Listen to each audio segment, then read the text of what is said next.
नमस्कार, आप देख रहे हैं न्यूज इंडिया। आपके साथ मैं हूं अभिषेक। उत्तराखंड की खबरों की तरफ रुख करते हैं। उत्तराखंड के CM Pushkar Singh Dhami PM house पहुंचे हैं। पीएम मोदी से मुलाकात करेंगे, कई महत्वपूर्ण विषयों पर चर्चा करेंगे। यूसीसी पर भी पीएम मोदी की राय लेंगे।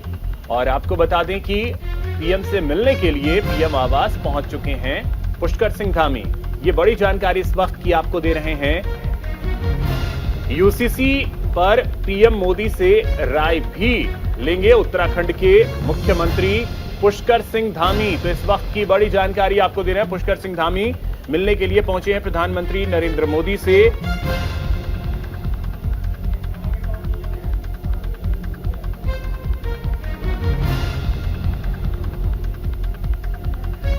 तो आपको बता दें कि उत्तराखंड के CM Pushkar Singh Dhami PM house पहुंचे हैं और प्रधानमंत्री से वो मुलाकात करेंगे। जो जानकारी है उसके मुताबिक कई महत्वपूर्ण विषयों पर चर्चा करेंगे। इसके अलावा आपको ये भी बता दें कि यूसीसी को लेकर पीएम मोदी की राय लेंगे। ये जानकारी फिलहाल मिल रही है।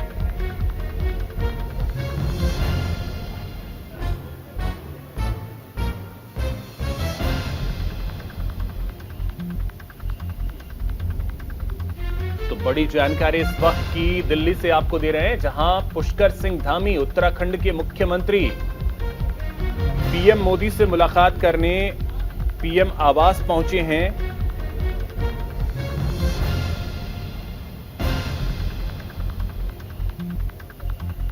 और पीएम से वो मुलाकात करेंगे, कई विषयों पर चर्चा करने के लिए पीएम मोदी से मिलने के लिए पीएम आवास पहुंचे हैं। जो जानकारी मिल रही है उसके अनुसार यूसीसी को लेकर भी वो पीएम मोदी से राय लेंगे। अधिक जानकारी के साथ सहयोगी दीपक चौबे हमारे साथ जुड़ गए हैं दिल्ली से। दीपक, क्या जानकारी? पुष्कर सिंह धामी पहुंचे हैं पीएम आवास। जी बिल्कुल, और प्रधानमंत्री आवास वो पहुंच चुके हैं और अंदर प्रधानमंत्री से मुलाकात भी हो रही है। और सबसे बड़ी बात यह है कि जब से पुष्कर सिंह धामी आए हैं, जो उत्तराखंड के मुख्यमंत्री हैं, वो लगातार बीजेपी के संगठन के लोगों से कह लिया जाए या फिर सरकार में रक्षा मंत्री राजनाथ सिंह, नितिन गडकरी, उसके बाद कल संगठन महामंत्री बीएल संतोष से मुलाकात करते हैं। उसके बाद देर रात वो गृह मंत्री अमित शाह से मुलाकात करते हैं और अब प्रधानमंत्री नरेंद्र मोदी से मुलाकात करते हैं। जो यूसीसी को लेकर जो ड्राफ्ट कमेटी थी जो जिसने बनाया था, उसने वो रिपोर्ट उत्तराखंड सरकार को सौंप दी है। उसके बाद वो लगातार सभी नेताओं से मुलाकात कर रहे हैं, क्योंकि देखिए अगर बात की जाए तो पहला राज्य होगा उत्तराखंड जो यूसीसी को लागू करने जा रहा है। अगर बात की जाए तो जल्द ही सत्र भी बुलाने जाने की तैयारी हो रही है वहाँ पे कि इसको सदन के पटल पर रखा जाए। तो इसको लेकर उत्तराखंड के मुख्यमंत्री प्रधानमंत्री से मुलाकात कर रहे हैं। वो अपनी सारी चीज़ें जो ड्राफ्ट है उसको बताएंगे किस तरीके से उत्तराखंड में तैयारियां पूरी हो चुकी हैं और ब्रीफ करेंगे कि अभी तक वहाँ क्या क्या है। खासकर अगर बात की जाए जो वहाँ पे विकास परियोजनाएं हैं वो चल रही हैं, उसको लेकर भी प्रधानमंत्री नरेंद्र मोदी को वो बताएंगे कि ये जो परियोजनाएं हैं वो चल रही हैं, जिससे प्रधानमंत्री को जाना है। अगर बात की जाए तो उनको जाना था दीपावली के आसपास, प्रधानमंत्री को जाना है उत्तराखंड, उसकी भी तैयारियां क्या क्या चल रही है। केदारनाथ, बद्रीनाथ, जब वहां से पुष्कर सिंह धामी निकलते हैं प्रधानमंत्री से मुलाकात करके, उसके बाद क्या कुछ चीजें रहती है, ये देखना अहम होगा। बहुत शुक्रिया दीपक आपका तमाम जानकारी के लिए। उत्तराखंड में यूसीसी लागू करने की तैयारी तेज है। अमित शाह से देर रात मिलने पहुंचे पुष्कर सिंह धामी। दिल्ली में अमित शाह के आवास पर यह मुलाकात हुई है।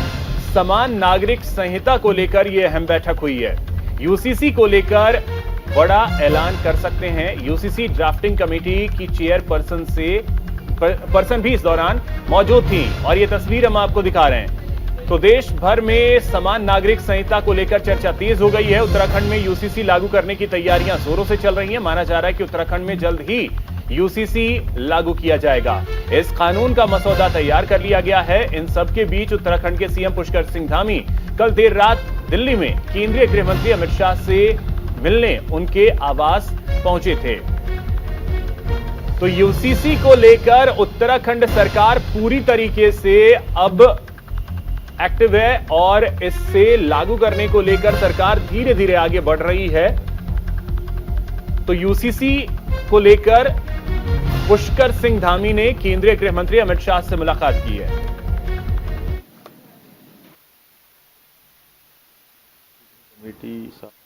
देखिए, सभी विद्वान लोग, यूसीसी कमेटी, सारे विधि से जुड़े हुए लोग, विशेषज्ञ और कमेटी की जो अध्यक्ष हैं रंजना प्रकाश देसाई जी, सेवानिवृत्त न्यायाधीश, उनके साथी लोग, सभी ने बहुत लोगों के विचार लिए हैं। 2,35,000 से भी ज़्यादा लोगों के विचार लिए हैं और अनेकों संगठनों से भी बात की है, धार्मिक संगठनों से भी बात की है। उनके विचार के बाद उन्होंने संकलन कर रहे हैं और वो संकलन उन्होंने पूरा किया है। वो पूरा करने के बाद माननीय गृह मंत्री जी से, चूँकि हम लोग समय समय पर मार्गदर्शन लेते रहते हैं, अभी इस समय में 4 धाम यात्रा चल रही है, कांवड़ यात्रा चल रही है और हमारा राज्य जो अंतर्राष्ट्रीय सीमाओं से लगा प्रदेश है और चूँकि अनेकों, जैसे कि हमारा अभी जोशीमठ का आपदा का कालखंड रहा, उसमें भी माननीय गृह मंत्री जी ने लगातार उस पर हम लोगों को मार्गदर्शन किया है, लगातार सहायता के लिए वहाँ से अनेकों टीमें भेजी हैं। उसके लिए मैंने उनका धन्यवाद भी किया और आगे के लिए मार्गदर्शन लिया। तो दीपक चौबे हमारे सहयोगी हमारे साथ बने हुए हैं। दीपक, प्रधानमंत्री से तो इस समय मिलने के लिए पहुंचे हैं पुष्कर सिंह धामी, लेकिन उससे पहले उन्होंने केंद्रीय गृह मंत्री अमित शाह से भी मुलाकात की है और इस दौरान यूसीसी ड्राफ्टिंग कमेटी की चेयरपर्सन जो हैं वो भी मौजूद थे। यानी यूसीसी को जल्द से जल्द लागू करने को लेकर उत्तराखंड सरकार जो है वो तेजी से आगे बढ़ती हुई दिख रही है। जी बिल्कुल, और अगर बात की जाए तो देर रात करीब 1.5 घंटे तक गृह मंत्री अमित शाह के साथ उत्तराखंड के मुख्यमंत्री पुष्कर सिंह धामी की बैठक हुई है। उनके साथ जो उत्तराखंड यूसीसी की जो चेयरपर्सन है रंजना देसाई, वो भी साथ में थी और उन्होंने पूरा ब्रीफ किया गृह मंत्री अमित शाह को कि ये पूरा ड्राफ्ट क्या है, उसमें किस तरीके से वहाँ पे योजनाएं बनाई जा रही है और उत्तराखंड के लोगों से हमने सुझाव मांगे। तो करीब 1.5 घंटे तक बैठक चली थी। उसके बाद प्रधानमंत्री से आज मुलाकात करें। कल गृह मंत्री को पूरी इस बारे में बताया गया था और कहीं ना कहीं एक तरीके से देखा जाए तो जो उत्तराखंड का यूसीसी ड्राफ्ट है वही उसी के आसपास केंद्र का जो ड्राफ्ट होगा वो भी होगा। और देखिए इस वक्त एक और बड़ी खबर आ रही है कि जो यूसीसी जो संसदीय कार्य समिति की जो अध्यक्ष सुशील कुमार मोदी, उनसे अर्जुन राम मेघवाल जो केंद्र कानून मंत्री हैं, उन्होंने अभी फोन पर बात की है। यानी कि यूसीसी को लेकर केंद्र सरकार लगातार एक्टिव नजर आ रहा है। और वहीं अगर बात की जाए तो पुष्कर सिंह धामी उत्तराखंड ऐसा पहला राज्य होगा जहां पे यूसीसी लागू करने की तैयारी पूरी हो चुकी है। ड्राफ्ट तैयार हो चुका है, ड्राफ्ट सरकार को सौंप दिया गया है। अब बस सदन बुलाने की देरी है। उसके बाद वो सरकार से सुझाव जो लोगों से जो सुझाव मांगे गए, करीब 8 लाख लोगों से सुझाव मांगे गए, वो अपना सुझाव देंगे। उसके बाद इसको उत्तराखंड का जो सदन विशेष सत्र बुलाया जाएगा उसमें रखा जाएगा। यानी कि जो कल 1.5 घंटे तक जो बैठक हुई है गृह मंत्री अमित शाह के साथ, जिसमें रंजना देसाई भी थी, उन्होंने बारीकी से सारी चीजें समझाई और 1.5 घंटे के बाद जब वो दोनों निकले तो उनसे हमने बात करने की कोशिश की, हालांकि बात नहीं हो पाई। चलिए ठीक है दीपक, बहुत शुक्रिया आपका तमाम जानकारी के लिए।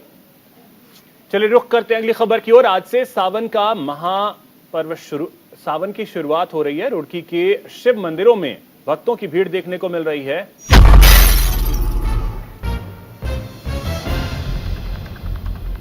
गंगा जल से श्रद्धालु जलाभिषेक कर रहे हैं। सुबह से ही मंदिरों में पूजा अर्चना करते हुए लोग नजर आ रहे हैं। शिवालयों में हर हर महादेव के जयकारे लग रहे हैं।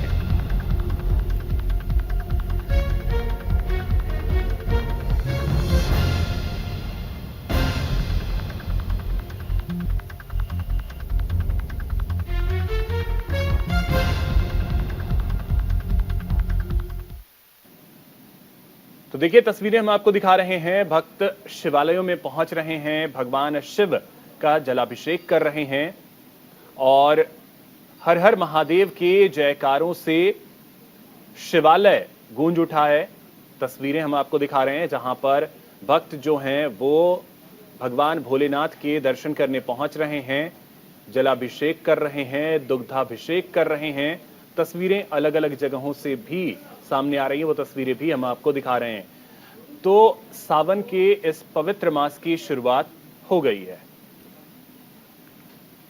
शिव आस्था और भक्ति का पवित्र महीना सावन आज से शुरू हो गया है। उत्तराखंड के सीएम पुष्कर सिंह धामी ने ट्वीट कर प्रदेशवासियों और देशवासियों को श्रावण मास की हार्दिक शुभकामनाएं दी। नमस्कार। श्रावण मास के पवित्र महीने में 4 जुलाई 2023 से आरंभ होने जा रही भगवान शिव को समर्पित आस्था और भक्ति से परिपूर्ण कांवड़ यात्रा के शुभारंभ के शुभ अवसर पर आप सभी को हार्दिक शुभकामनाएं। मैं इस कांवड़ यात्रा में देश के समस्त शिव भक्तों व श्रद्धालुओं का हार्दिक स्वागत एवं अभिनंदन करता हूं तथा देवों के देव महादेव भगवान शिव से सभी श्रद्धालुओं की सुखद एवं मंगलमय कांवड़ यात्रा की कामना करता हूं। वहीं हरिद्वार से बड़ी खबर है, आज से कांवड़ यात्रा शुरू हो गई है। कांवड़ यात्रा को लेकर विशेष इंतजाम किए गए हैं। सुरक्षा व्यवस्था को लेकर पुलिस प्रशासन पूरी तरीके से अलर्ट है। गंगा घाटों पर ड्रोन से नजर रखी जा रही है। यात्रा मार्ग पर शिविर लगाए गए हैं। श्रद्धालुओं को भोजन विश्राम की सुविधा मिल सके, इसके लिए व्यवस्थाएं की गई हैं। तो कांवड़ यात्रा की आज से शुरुआत हो गई है और भक्त जो हैं वो कांवड़ लेकर निकल पड़े हैं। ये तस्वीरें हम आपको दिखा रहे हैं और देखिए गंगा घाटों की निगरानी जो है वो ड्रोन से की जा रही है। यात्रा मार्ग पर शिविर लगाए गए हैं ताकि श्रद्धालुओं को भोजन की सुविधा मिल सके, विश्राम करने के लिए जगह मिल सके। तो कांवड़ यात्रा की शुरुआत आज से हो गई है। सावन के पवित्र मास की शुरुआत होते ही कांवड़ यात्रा की शुरुआत आज से हो गई है।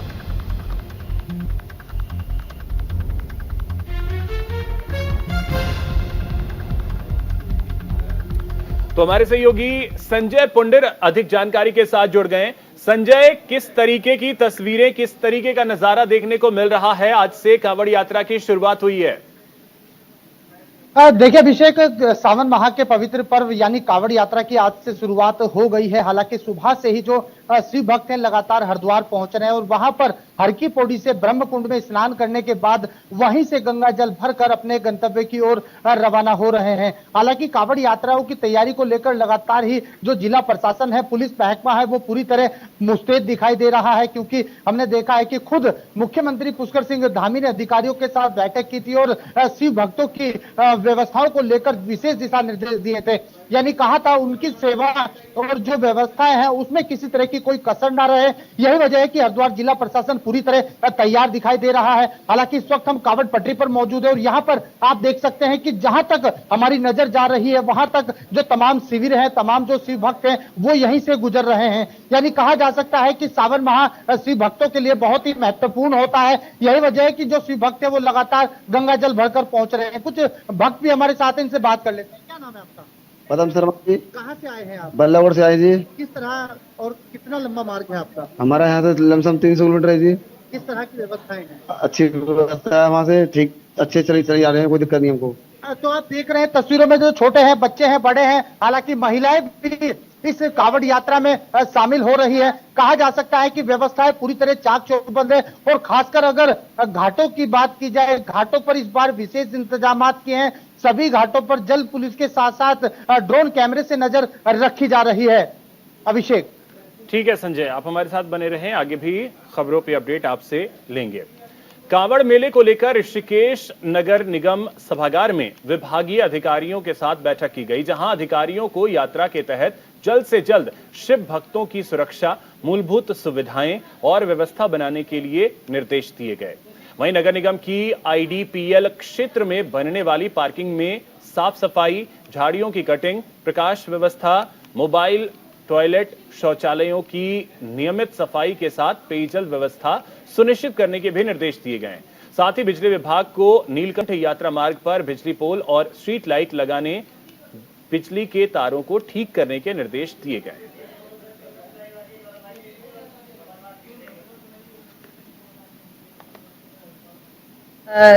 एक बैठक मेरे द्वारा ली जा चुकी है ऋषिकेश में। सभी जो कंसर्न विभाग हैं सभी को बुलाया गया था। स्पेशली इसमें मेजर रोल जो रहता है वो नगर निगम का है, साफ सफाई के लिए और लाइटिंग व्यवस्था के लिए। उसके अलावा जो प्रशासन और पुलिस का होता है, सिक्योरिटी, सुरक्षा व्यवस्था आदि चीज़ों के लिए, तो सभी को इंस्ट्रक्शन दे दिए गए हैं। पार्किंग एक मेजर इशू होता है, जिसमें हमारी 2-3 बड़ी पार्किंग है आईडीपीएल की जैसे हो गई, जहाँ पे पार्किंग की जाती है।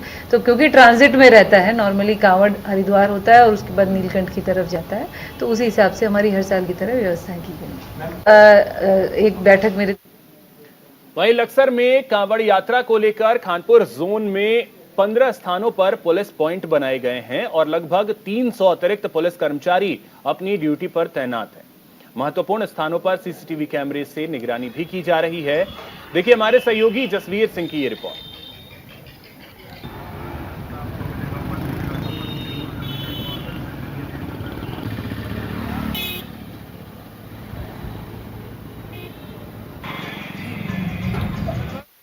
कावड़ मेला शुरू हो गया है। हरिद्वार देहात में भी पुलिस प्रशासन ने चौकसी पॉइंट और ड्यूटी पॉइंट बनाए हैं। सबसे बड़ी बात तो ये है कि पूरे के पूरे जोन को जिस तरह 17 भागों में बांटा गया है, वहीं हरिद्वार देहात के लक्सर, नारसन और खानपुर जो 3 बड़े बॉर्डर हैं बालावाली को साथ जोड़ते हुए, इन पर भी सेफ्टी पॉइंट भी बनाने के साथ साथ में जो कावड़ यात्री बाहर से आएंगे उनकी सुरक्षा के लिए ड्यूटी पॉइंट बनाए गए हैं और रास्ता भटकने वालों को रास्ता बताने के लिए अलग से जो कावड़ यात्री मित्र वो भी नियुक्त किए गए हैं।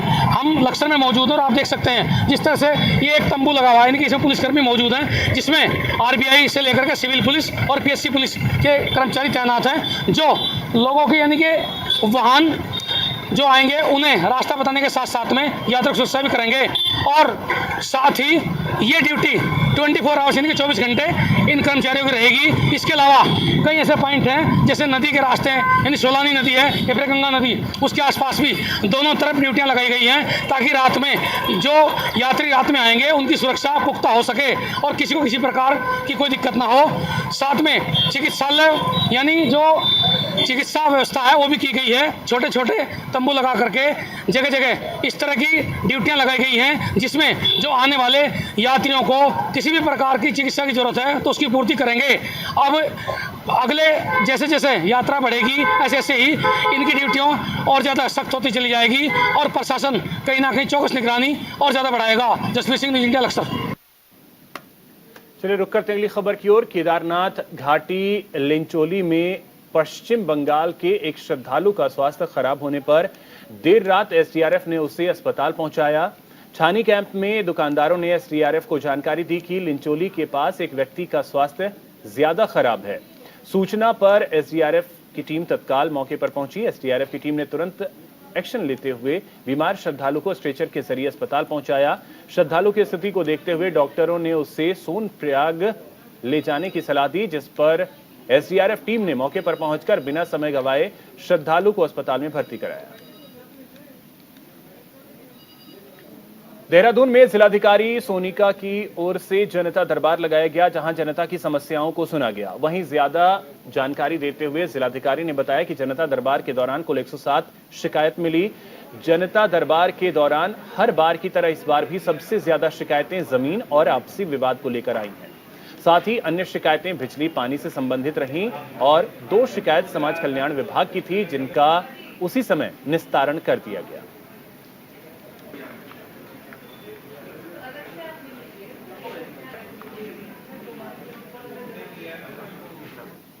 बेरीनाग में मंत्रिमंडल विस्तार के चर्चाओं के बीच गंगोली हाट के विधायक फकीर राम टमटा ने भी कैबिनेट मंत्री बनने की इच्छा जाहिर की है। विधायक फकीर राम टमटा ने कहा कि हमेशा संगठन के कार्य किया है, संगठन कार्य को देखते हुए कैबिनेट में जगह मिल सकती है और संगठन का जो भी आदेश होगा वह मान्य होगा। विधायक फकीर राम टमटा पूर्व सीएम त्रिवेंद्र रावत के कार्यकाल में दर्जा मंत्री दायित्व भी संभाल चुके हैं। अनुसूचित जाति और कुमाऊं से सीनियर विधायक होने के कारण फकीर राम कैबिनेट में अपना दावा मजबूत मान रहे हैं।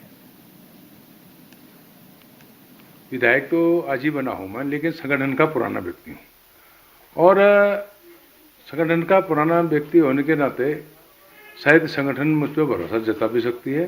फिर संगठन जैसा संगठन का आदेश होगा वो हमें मान्य होगा।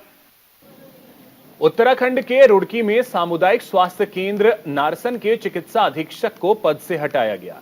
नए चिकित्सा अधीक्षक डॉक्टर ए.के. श्रीवास्तव होंगे। मुख्य चिकित्सा अधिकारी हरिद्वार मनीष दत्त ने जानकारी देते हुए बताया कि मुख्य चिकित्सा अधिकारी ने सामुदायिक स्वास्थ्य केंद्र का औचक निरीक्षण किया था, जिसमें खामियां पाई गई।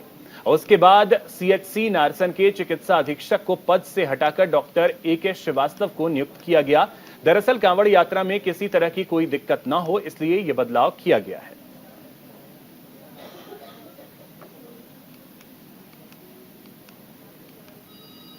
नेपाल में आयोजित अंतर्राष्ट्रीय एथलेटिक्स चैंपियनशिप में गोल्ड मेडल जीतकर लौटी खिलाड़ी का मैंगलोर में क्षेत्रवासियों ने स्वागत किया। झबरेड़ा के समीप टिकोला गांव निवासी आराध्या चौधरी ने 26 से 30 जून तक आयोजित अंतर्राष्ट्रीय एथलेटिक्स प्रतियोगिता में भाग लिया था। इसमें 100 मीटर दौड़ में गोल्ड मेडल हासिल किया।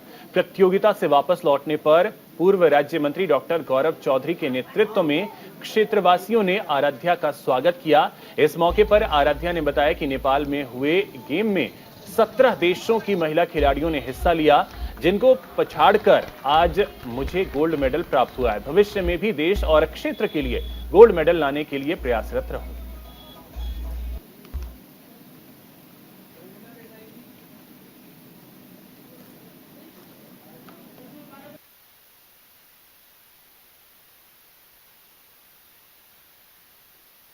सर बहुत ज़्यादा खुशी है कि मैंने गोल्ड मेडल प्राप्त किया। और जो नेपाल था उसमें सर बहुत सारी कंट्री से लोग आए हुए थे, लाइक 17 कंट्रीज थी। उसके बाद तो मुझे तो मेरे पे मतलब कॉन्फिडेंस था कि मैं कर लूँगी, तो इसी कॉन्फिडेंस की वजह से मेरा हो भी गया, मैंने गोल्ड मेडल ले लिया। और बस बाकी तो सर मैं अपने भारत के लिए लाई, अपने प्रदेश के लिए, अपने गाँव के लिए लाई, और सर आगे भी लाना चाहूँगी। और मैं अब मिनी ओलंपिक में ट्रायल दूँगी उत्तराखंड के। खुशी का माहौल तो देखो जी, ये सभी बहुत ही खुश हैं आज, और बहुत खुश होने का देखो मन ने भी बहुत अच्छी तैयारी कराई अपनी बिटिया को, और बहुत मन ने भी बहुत मेहनत की, और बिटिया ने बहुत मेहनत की, और इसी मेहनत का हमारे गांव में, हमारे प्रदेश में, हमारे देश में जो फल प्राप्त हुआ, और आगे भी ऐसे ही है तैयारी करती रहेगी, और एक दिन भारत के लिए शायद ही ओलंपिक में गोल्ड मेडल्स लेगा होगी। तो इसी के साथ इस बुलेटिन में इतना ही। नमस्कार।